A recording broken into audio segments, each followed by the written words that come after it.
ಬದಾಮಿಗೆ ನಿಮಗೂ ಸಾಕಟ್ಟು ಕೊಟ್ಟಾರೆ. ಕೂತ್ಕೊಳ್ರಿ, ನೀವು ಪಕ್ಷದಿಂದ ಎಕ್ಸ್ಪೆಲ್ ಆಗಿದ್ದೀರಿ, ಕೂತ್ಕೊಳ್ಳಿ. ಅಲ್ಲ, ಎಕ್ಸ್ಪೈಲ್ ಆದ್ರೆ ಏನ್ ಸರ್, ಅದಕ್ಕೆ ನೀವ್ಯಾಕೆ ಬೈತೀರಾ? ಅಲ್ಲ, ಅವ್ರು ಸರ್, ಅವ್ರು ಎಕ್ಸ್ಪೈಲ್ ಆಗಿ ನೀವ್ಯಾಕೆ ಹೇಳ್ತೀರಾ ಸರ್? ಅಲ್ಲ, ಪಾರ್ಟಿಯಿಂದ ಎಕ್ಸ್ಪೈಲ್ ಆದ್ರೆ ಅವರು ಶಾಸಕರದಾರ. ಮಂತ್ರಿಗಳೇ, ನಿಮ್ಮನ್ನು ದೇವೇಗೌಡರು ಎಕ್ಸ್ಪೆಲ್ ಮಾಡಿದ್ರಲ್ಲ, ತಮ್ಮನು ಎಕ್ಸ್ಪೆಲ್ ಮಾಡಿದ್ರು ಸರ್ ದೇವೇಗೌಡರು.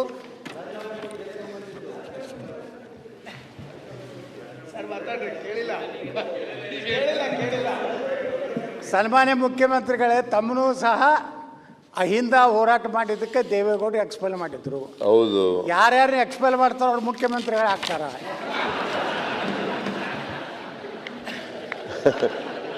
ಈಗ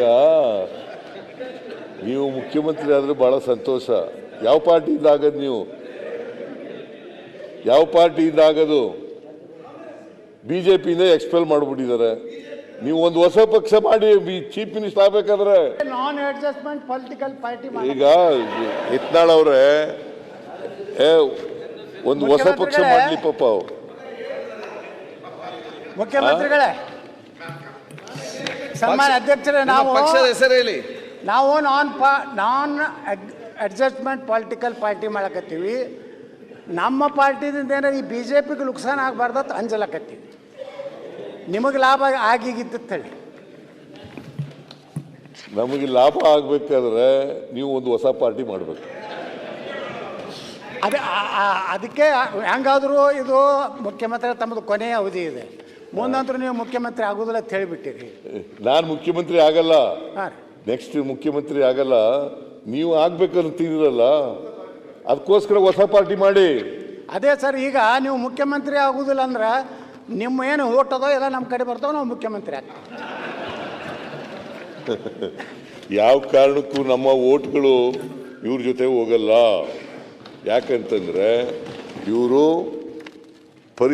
ಪರಿಶಿಷ್ಟ ಜಾತಿ ವಿರೋಧಿಗಳು, ಹಿಂದುಳಿದ ಜಾತಿಗಳ ವಿರೋಧಿಗಳು, ಅಲ್ಪಸಂಖ್ಯಾತರ ವಿರೋಧಿಗಳು. ಆದ್ರಿಂದ ಇವರು ಯಾವ ಕಾರಣಕ್ಕೂ ನಮ್ಮ ಓಟ್ಗಳೆಲ್ಲ ಇವ್ರ ಜೊತೆ ಹೋಗಲ್ಲ. ಕೂತ್ಕೊಳ್ಳಪ್ಪ, ಅವ್ರ ಜೊತೆ ಮಾತಾಡ್ತಾರೆ.